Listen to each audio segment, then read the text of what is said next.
Buonasera ai titoli con le principali notizie. A 6 giorni dalla strage sul lavoro di Casteldaccia a Salemi nel Trapanese muore un altro operaio, Giovanni Carpinelli di 33 anni. È caduto dentro una pala di 112 metri e è rimasto incastrato a 40 metri. Difficile le operazioni di recupero del corpo. Per il sindacato il governo ha una grande responsabilità. Non promuove leggi più severe né controlli sui subappalti. Strage di Casteldaccia, la rabbia, il dolore, ai funerali degli operai, l'arcivescovo di Monreale Isacchi, qualcosa non va se ancora oggi si muore di lavoro con una frequenza impressionante. A Palermo è scontro al congresso dell'Associazione Nazionale Magistrati. Il ministro Nordio spinge per la separazione delle carriere. La leader del PD Schlein attacca e parla di azioni per minare l'indipendenza della magistratura. Catania, il parco giochi dimenticato di Trappeto, consegnato 6 mesi fa, è già impraticabile perché coperto dalle erbacce. E sempre a Catania l'omaggio di Antonio Presti alle mamme di Librino con il progetto Magma per dare bellezza e cultura al quartiere. Celebrati a Fontanarossa i 100 anni dell'aeroporto di Catania. Oltre 20.000 i partecipanti che si troveranno domani mattina fianco a fianco per la corsa camminata Corri Catania, il viale 10 da Piazza Università. Calcio, il Palermo ritorna al successo, venerdì esordirà nei play-off di B in casa con la Sampdoria. Il Catania domani conoscerà il nome dell'avversario negli spareggi promozioni di Serie C. Intanto Chiarella prolunga il contratto fino al 2027.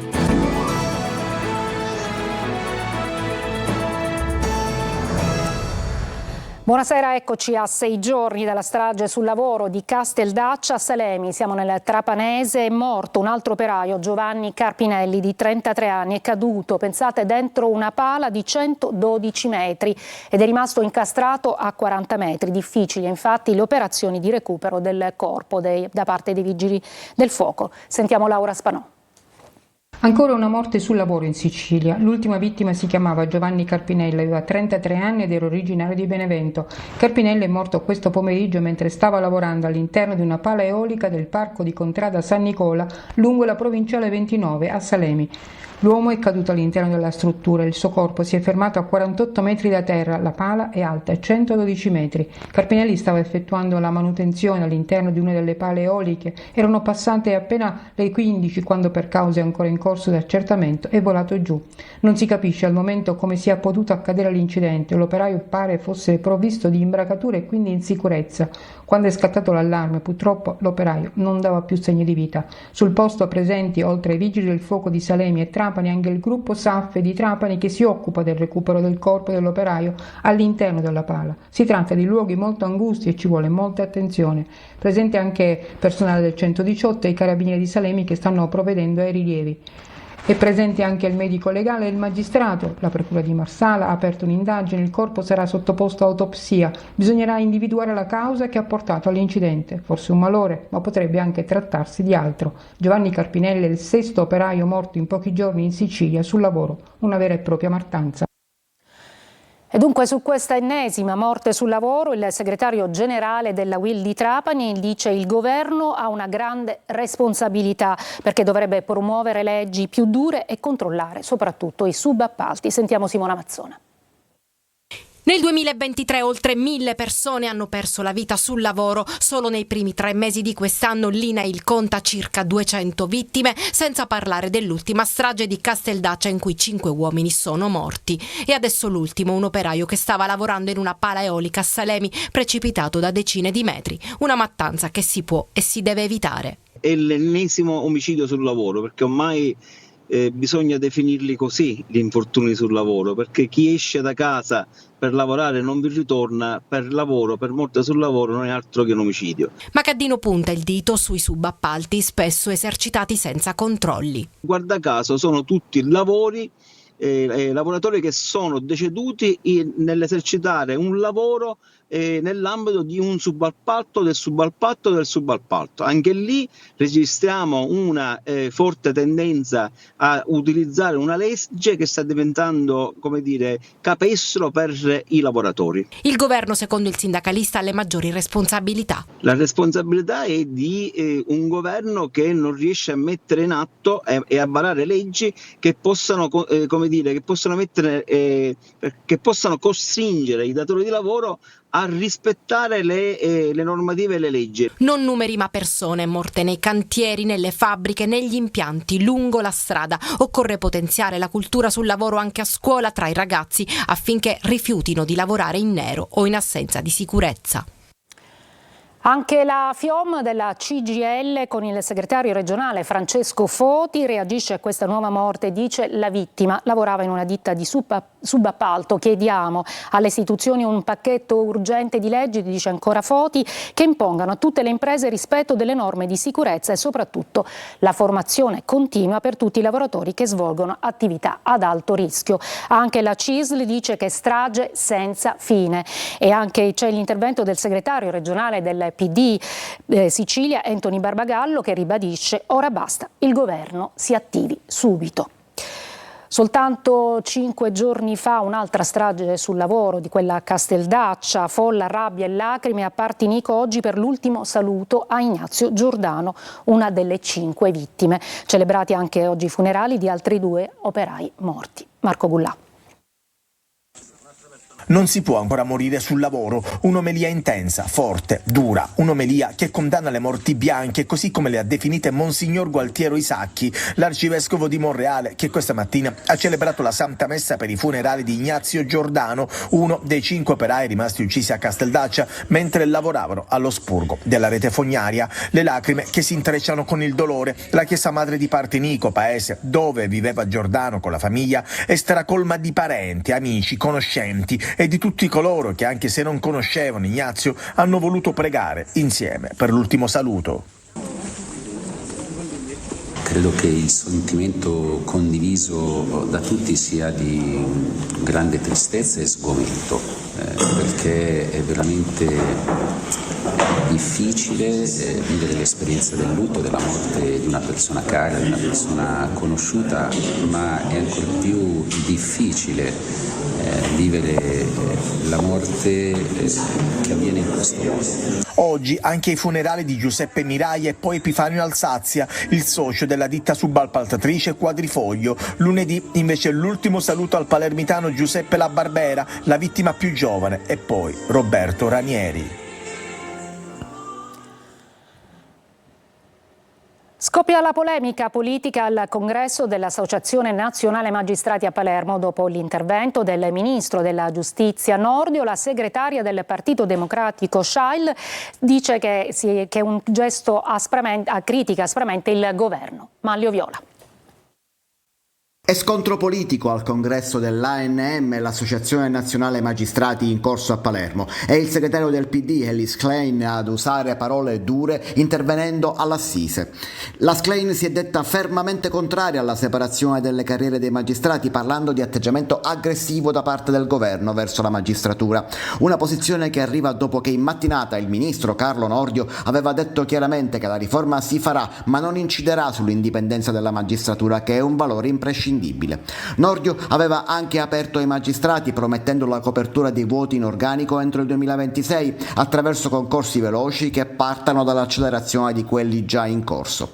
Per il ministro Guardasigilli l'indipendenza della magistratura giudicante e requirente è un principio non negoziabile. Una contiguità col potere esecutivo è inimmaginabile. Resta però il problema della separazione delle carriere, aveva detto senza mezzi termini. Forte ancora di più perché lanciato da Palermo poi il riferimento alla legislazione antimafia. La cosa più bella degli incontri che si sono svolti al G7 nei giorni scorsi, ha detto, è l'omaggio che i partecipanti hanno tributato alla magistratura italiana per il lavoro svolto nella lotta contro la mafia, ha concluso Nordio. Ma il segretario del PD non ha accolto le riflessioni del ministro e nel suo intervento è andata giù duro, parlando anche di un modo sottile e insidioso di incrinare la credibilità della magistratura, instillare sfiducia, azioni quelle del governo che tradiscono la tentazione di limitare gli spazi di azione, di autonomia e di indipendenza dei magistrati. Giuseppe Nicolosi, pensionato al Camese di 77 anni, è morto schiacciato dalla propria auto che si è ribaltata dopo essere scivolata in una scarpata. L'uomo stava percorrendo un sentiero in Contrada Fico, zona rurale tra Alcamo e Partinico, quando improvvisamente avrebbe perso il controllo del veicolo, probabilmente a causa del fango formatosi dopo le piogge degli ultimi giorni. Adesso a Catania, dove ci sono periferie abbandonate, oggi ve ne mostriamo una, un parco giochi realizzato 6 mesi fa a Trappeto Nord e già dimenticato, con seri problemi per i bambini. Tante le segnalazioni di disagi arrivate al nostro numero di WhatsApp. Tonino De Mana. È stato consegnato ma non inaugurato, forse con l'idea di completarlo, magari asfaltando l'area circostante. Ed invece, in piazza Abate Silvestri, siamo a Trappeto Nord, a distanza di 6 mesi il parco giochi che vedete, realizzato dal Comune di Catania con finanziamenti europei, si trova in queste condizioni con le erbacce che invadono ogni cosa. Gli alberi, recentemente piantumati, sono già essiccati ed enormi massi sono in bella mostra a ridosso dell'area ludica. Il senso di abbandono è sotto gli occhi di tutti, anche per chi per poco tempo auspicava un destino diverso per il quartiere. Ho 61 anni, ho figli e nipoti, non avevamo mai avuto un parco giochi, ne hanno fatto uno e guardate come l'hanno fatto. Io sono del parere che se una cosa si deve fare o si fa bene o non si fa, tutte le pietre a terra. Non si ci può nemmeno andare da sopra, i bambini è pericoloso per i bambini. Quando non lo facevano oppure lo recintavano e lo tenevano chiuso fino a quando non erano pronti. Io capisco, forse gli hanno mandato più i fondi, non hanno più avuto più fondi, però neanche così, a lasciarlo così. Sono tante le segnalazioni al numero di WhatsApp 342 74 55 005. Senza andare troppo lontano, ci spostiamo in via Dognocchi, dove 2 alberi secolari rappresentano un serio pericolo per i residenti. Ancora ci sono i resti dell'ultima tromba d'aria che è successa circa 2 anni e qualcosa fa. Da specificare anche che le radici di quest'albero alle mie spalle vanno dentro la casa dei primi piani. Radici a ridosso delle case, fronde all'altezza dell'ultimo piano. Da queste parti non si può certo dire che manchi il verde. Restiamo a Catania, però ci spostiamo a Librino, dove oggi c'è stato l'omaggio alle mamme del quartiere del mecenate Antonio Presti, che prosegue il suo impegno per diffondere bellezza, arte e cultura. Il nuovo progetto, con l'inaugurazione di 2 statue, si chiama Magma. Emanuela Corsi.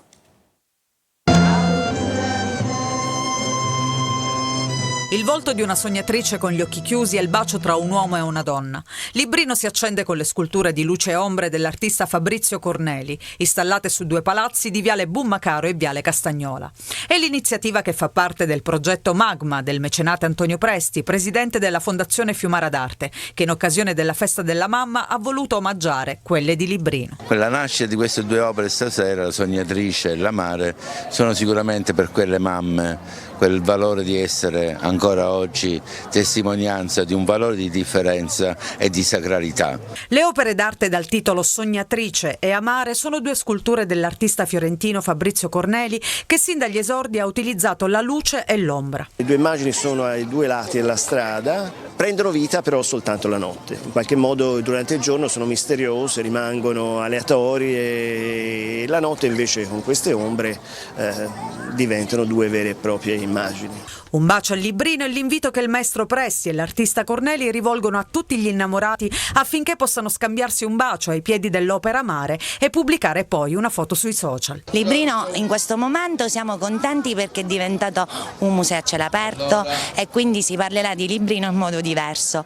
Che dire, la speranza dei ragazzi che avranno un futuro migliore di quelli che sono stati a Librino e sono stati meno fortunati. Dopo aver coinvolto le scuole e le associazioni per la realizzazione della Porta delle Farfalle, adesso Presti ha scelto di avvicinarsi ai condomini, microcosmo complesso fatto di cooperative, persone e storie che svelano un'altra periferia, una Librino diversa. Erano certi che il loro ride presso un bar-ristorante nella frazione di Piano Tavola del comune di Camporotondo, siamo in provincia di Catania, sarebbe stato un colpo facile. Invece sono stati sorpresi dai carabinieri che hanno arrestato per furto aggravato uno di loro, un catanese di 22 anni. I 2 erano entrati all'interno dell'esercizio commerciale per rubare champagne e superalcolici ignari che il sistema di videosorveglianza li stesse riprendendo e trasmettendo in diretta le loro immagini proprio ai vigilantes. E adesso sempre a Catania, l'aeroporto Fontanarossa compie 100 anni. A celebrarlo nella giornata in cui arriva la conferma dell'autorizzazione che porterà alla ristrutturazione del terminal Morandi, un francobollo emesso dal Ministero delle Imprese e del Made in Italy. Simona Mazzone. In primo piano la coda di un aereo e sullo sfondo l'Etna che domina la scena. Con un francobollo commemorativo realizzato dalla SAC ed emesso dal Ministero delle Imprese e del Made in Italy, si celebra il centenario dell'aeroporto internazionale Vincenzo Bellini di Catania. Un compleanno eccezionale, 100 anni in cui lo scalo di Fontanarossa, da quell'11 maggio 1924 fino ad oggi, è diventato un motore di sviluppo per la regione e che nel 2023 ha superato quota 10 milioni di passeggeri, è stato detto nel corso della presentazione dai vertici della società che gestisce l'aeroporto. Una celebrazione che arriva il giorno dopo la conferma dell'autorizzazione che porterà alla ristrutturazione del terminal Morandi. Dopo gli interventi istituzionali, alla presenza delle autorità e dei vertici ENAC e SAC, è stata svelata una targa. Nell'occasione SAC ha pure presentato il nuovo libro In volo da Catania, oltre un secolo di storia. Dopo alcuni giorni di mare agitato e di stop alle traversate sono ripresi gli sbarchi a Lampedusa. 46 egiziani, marocchini e tunisini sono approdati dopo il soccorso di 2 gommoni sull'isola. I migranti, fra cui uno solo minorenne, hanno riferito di aver pagato 2.000 euro a testa per il viaggio. Una breve pausa, poi ci occuperemo della Corri Catania, la corsa che attraverserà domani la città.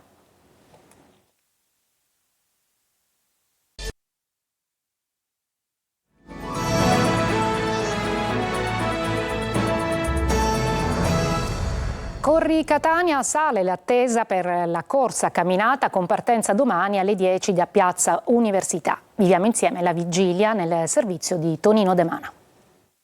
Il countdown è iniziato, ma la corsa alla maglietta e quindi alla partecipazione alla Corri Catania non si è ancora concluso e terminerà poco prima dello start previsto alle 10, quando oltre 20.000 partecipanti si troveranno fianco a fianco per la corsa camminata, giunta ormai alla 16ª edizione. Si respira l'aria del grande evento? Assolutamente sì, Corri Catania regala sempre questa meravigliosa festa, una festa di sport, una festa di solidarietà. Sono già migliaia le persone che hanno deciso di correre con noi. Piazza Università è il cuore pulsante della manifestazione, con decine di eventi sportivi, culturali, gastronomici e non solo. Si corre anche ad acquistare il kit. Obiettivamente sono iniziative molto belle a favore della collettività e della gente che soffre. Siete carichi? Carichissimi, vediamo come andrà. Non sta nella pelle la testimonial della Corri Catania, Maria Cocuzza. Negli anni Corri Catania ha fatto delle cose bellissime, ha realizzato dei progetti veramente importanti di solidarietà, di rispetto verso il prossimo, quindi è veramente una super manifestazione. Una gara di solidarietà dal nobile fine con il progetto Officina del Cuore per realizzare un'area cardiologica attrezzata all'interno dell'ambulatorio medico solidale della Croce Rossa Italiana di Catania. E domani sarà anche un banco di prova per la viabilità lungo il circuito cittadino, divieti di transito dalle 8 alle 14. Per gli spostamenti è consigliabile utilizzare mezzi pubblici e metro. Contrade dell'Etna, le eccellenze dei vini maturati sotto il vulcano, prodotti da un centinaio di cantine. Da oggi fino a lunedì a Castiglione di Sicilia degustazioni libere per gli intenditori e gli appassionati. Desiree Ferlito. Degustazioni, grandi ospiti e cultura del vino alla 15ª edizione di Contrade dell'Etna. Da oggi sino a lunedì il racconto dell'eccellenza dei vini siciliani nella rassegna più importante del vulcano. È una festa del vino. Non è un festival, non è una festa ingessata, voglio dire, è proprio una festa del vino. La festa del vino. Sì, ci si ritrova alle pendici del vulcano in uno scenario naturale che è unico al mondo, per festeggiare letteralmente la qualità e la quantità di questi straordinari vini e dei loro straordinari vignaioli. Dopo il successo degli scorsi anni, il Picciolo Golf Resort a Castiglione di Sicilia si prepara a diventare il palcoscenico dell'evento dedicato agli appassionati del vino.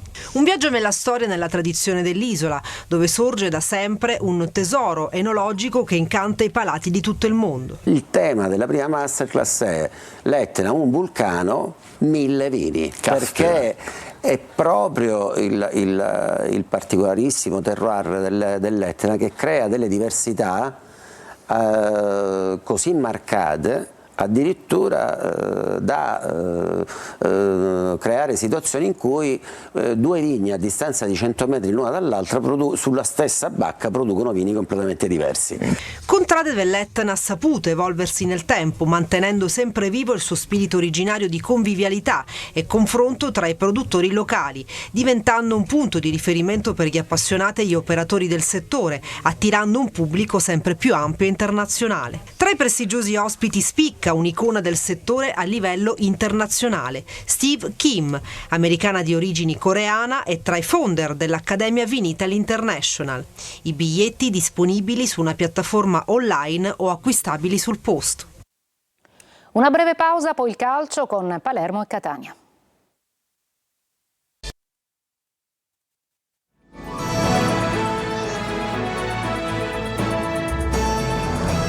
Eccoci al calcio. Diachité regala a Mignani la prima vittoria. Il Palermo supera 1-0 il Sud Tirol, chiude al sesto posto, giocherà al Barbera con la Sampdoria il primo turno play-off. Match in programma venerdì sera. Marco Gullà. Il sesto posto è salvo grazie al gol di Diachité che regala a Mignani la sua prima vittoria. Il Palermo vince a Bolzano 1-0 alla Sud Tirol, 3 punti che permettono ai rosanero di mantenere la sesta posizione e giocare quindi il primo turno playoff contro la Sampdoria in casa. I siciliani potranno anche permettersi di pareggiare contro i blucerchiati per passare il turno e approdare in semifinale. Una partita, quella di ieri, non dissimile dalle tante già viste in questo campionato. Manovra lenta, poco movimento, gioco affidato alle iniziative dei singoli. Il Sud Tirol però ha fatto anche meno e il Palermo così non ha corso rischi se non nei minuti finali. Il primo tempo è stato ravvivato solo da un paio di conclusioni di Ranocchia. 0-0, ripresa senza sussulti, il Palermo gioca senza ardore. Il risultato però cambia al 64esimo, angolo, palla in mezzo, rimpalli e Diachité da posizione ravvicinata scaraventa in porta la palla del vantaggio. 1-0 e primo timbro in campionato per il francese ex Ternana. Il Palermo controsorpassa la Sampdoria avanti a Catanzaro. Brunori ha anche l'occasione per il 2-0, ma il suo pallonetto non ha fortuna. Nel finale Sud Tirol che resta in 10 per l'espulsione di David. Palermo che rischia ma non subisce questa volta il gol degli avversari. I ragazzi oggi sono stati bravi perché le partite che possono sembrare più facili, o meglio quelle contro squadre che magari non hanno più niente da dire, sono sicuramente le più difficili per l'importanza che aveva per noi questa partita. Venerdì rosanero che torneranno a giocare al Barbera per affrontare la Sampdoria. In caso di parità al 90esimo si andrà ai supplementari e in caso di ulteriore parità dopo l'overtime passerà il Palermo. In Serie C il Catania in ritiro in vista dei play-off. Fa 3 giorni l'esordio, domani il sorteggio da cui si conoscerà l'avversaria degli etnei. Zeoli spera di poter contare su un asso nella manica, intanto prolungato il contratto di Chiarella fino a giugno 2027. Marco Carli.